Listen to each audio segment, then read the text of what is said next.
Debout, resplendis, car voici ta lumière et sur toi la gloire du Seigneur.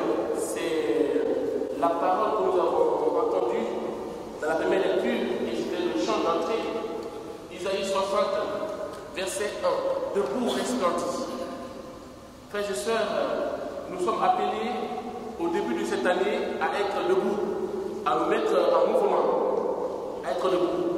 J'aimerais qu'on puisse, nous sommes invités à nous mettre debout, à nous mettre en marche, à aller vers.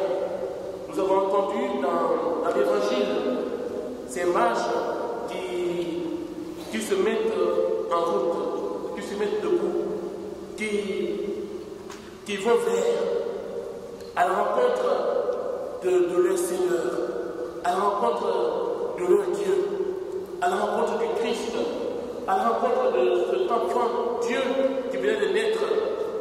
Parce que tout simplement, ils ont vu l'étoile de cet enfant Messie, de ce Fils de Dieu. Ils s'élèvent, les mages s'élèvent et ils se mettent en route. Frères et sœurs, au début de cette année 2024, j'aimerais, ce ne serait pas très long, voilà, je suis un peu agité par le grippe, ce ne serait pas très long. J'aimerais qu'on puisse suivre les mages. Les mages. Donc soyez attentifs. Les mages se mettent en marche. Et il y a deux caractéristiques dans l'évangile qui nous permettent, ces mages bien sûr, qui nous permettent aussi à notre tour de suivre le Christ jusqu'au bout. De suivre le Christ jusqu'au bout. De nos lieux de vie, de nos maisons, de nos situations, de nos épreuves, à pouvoir franchir les intempéries, les barrières, les difficultés, pour aller jusqu'à Bethléem, à la rencontre du Sauveur, du Seigneur. Ce qui va aider ces mages qui se mettent en marche depuis l'Orient jusqu'à Bethléem, il y a, vous savez, naturellement, ça fait partie des inventions de l'homme. Je voulais parler de l'intelligence artificielle. IA. Ces mages, je dirais, ils ont une intelligence, mais pas artificielle, une intelligence adoratrice, qui va les permettre d'aller jusqu'au bout. Et d'ailleurs, quand ils vont arriver à Bethléem, à la crèche, ils vont faire quoi? Ils vont adorer. Ils ont dit, nous sommes venus adorer. Que cette année 2024 soit pour chacun de nous une année d'adoration. Qu'on puisse avoir une intelligence adoratrice. Amen. Que notre vie soit une vie donnée, ouverte, c'est-à-dire livrée. Que nous puissions inviter le Seigneur à chaque personne de notre vie, l'inviter à pouvoir régner en nous. C'est ça l'adoration. En fait, l'adoration, c'est laisser Dieu prendre sa place. Quelquefois, en fait, on s'adore. Quelquefois, on a plein d'idoles qu'on adore. Et Dieu est mis de côté. Cette adoration, c'est vraiment laisser le Seigneur régner en nous. Qu'il y ait la première place. C'est ce que les mages vont faire. D'ailleurs, en se mettant en route, ils vont rencontrer des difficultés. Par exemple, en arrivant à Jérusalem, ils vont être perdus.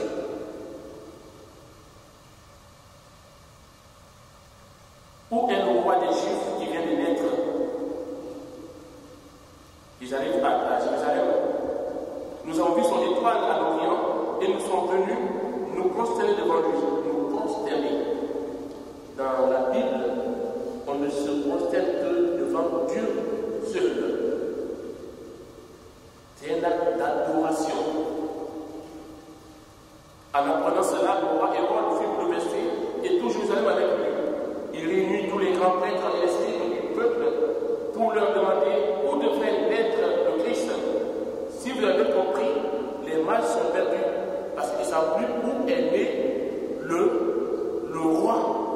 celui pour qui ils sont mis en marche pour venir l'adorer, ils ont perdu.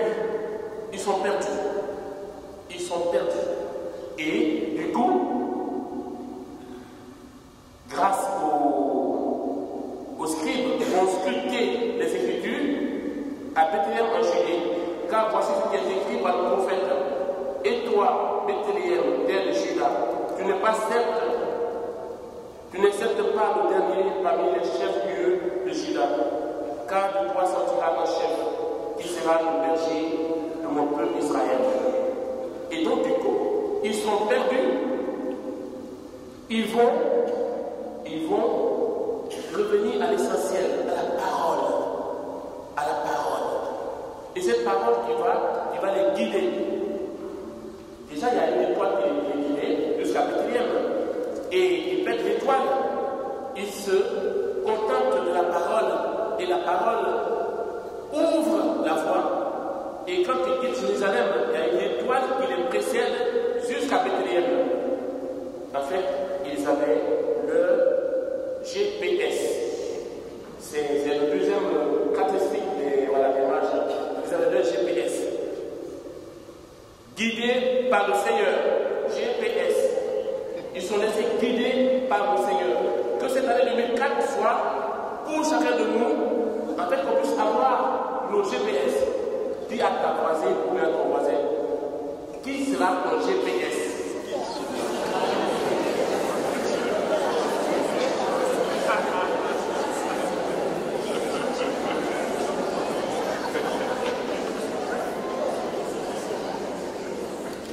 Quelquefois, nous avons du mal à nous laisser conduire, justement par le Seigneur, peut-être. Et si vous prenez les actes des apôtres, quand ils reçoivent, avant même de recevoir l'Esprit Saint, ils avaient tous peur, n'est-ce pas? Voilà, on ne dirait jamais assez, ils avaient tous peur. Enfermés au cénacle, et quand ils reçoivent l'Esprit Saint, ils sortent et ils vont proclamer l'évangile partout. Ils vont se laisser guider par leur GPS, guidés par le Seigneur. D'ailleurs même, d'autres iront tout droit à la mort, sans résister, sans peur. Et pourtant, les gars, à la veille de la crucifixion, ils ont tous pris la tangente. Ils sont tous fuis. Pour que s'est-il passé pour que, après la Pentecôte, tous témoignent que Jésus-Christ est le Fils de Dieu, il est Seigneur et que Dieu l'a ressuscité d'entre les morts. Il fallait quand même être convaincu parce que toute cette parole qui était prononcée méritait la lapidation, méritait la mort. D'ailleurs, ils seront trimballés devant les tribunaux, ils vont être emprisonnés, pillés et les autres, mais ils vont toujours suivre le GPS jusqu'au bout. Jusqu'au bout. Les mages ont donc le GPS jusqu'à Bethléem, et quand il arrive à Bethléem, il est dit,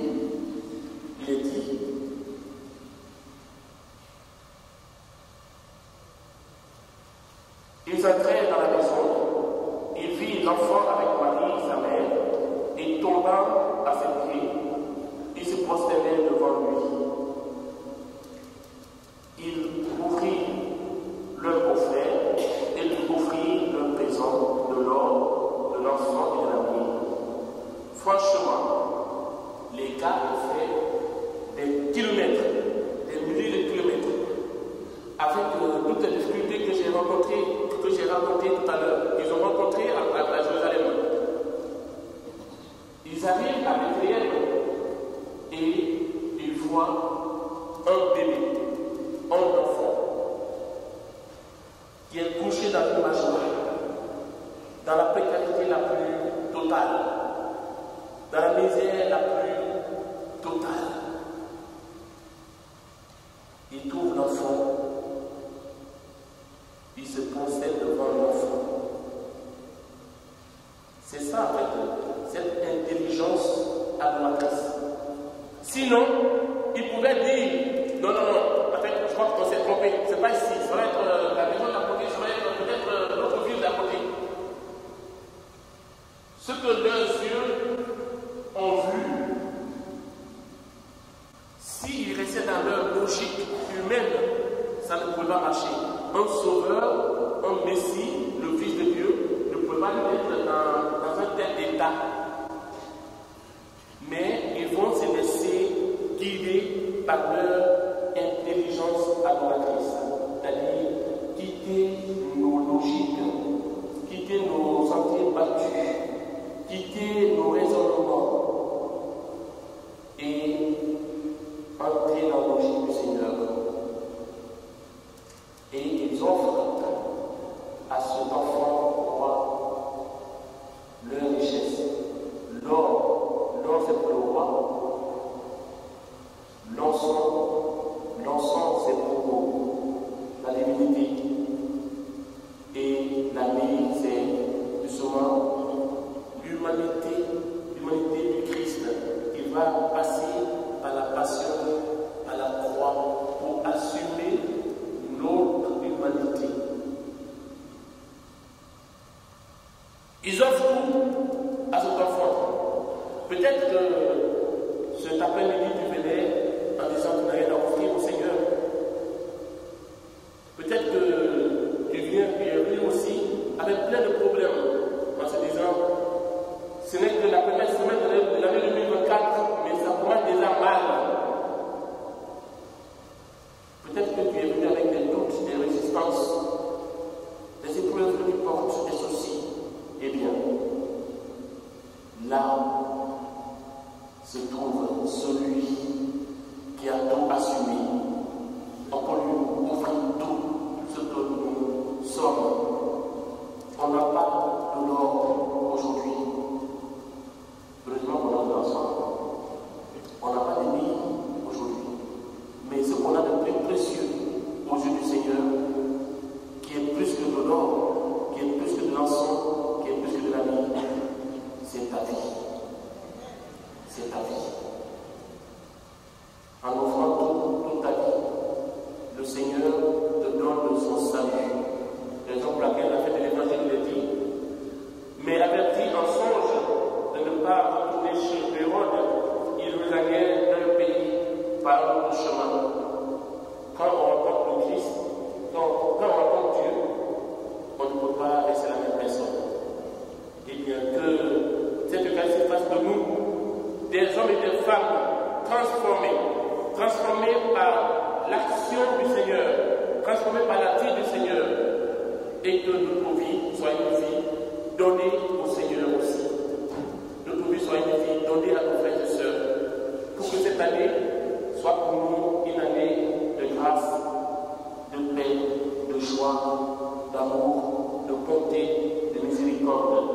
Amen. Amen.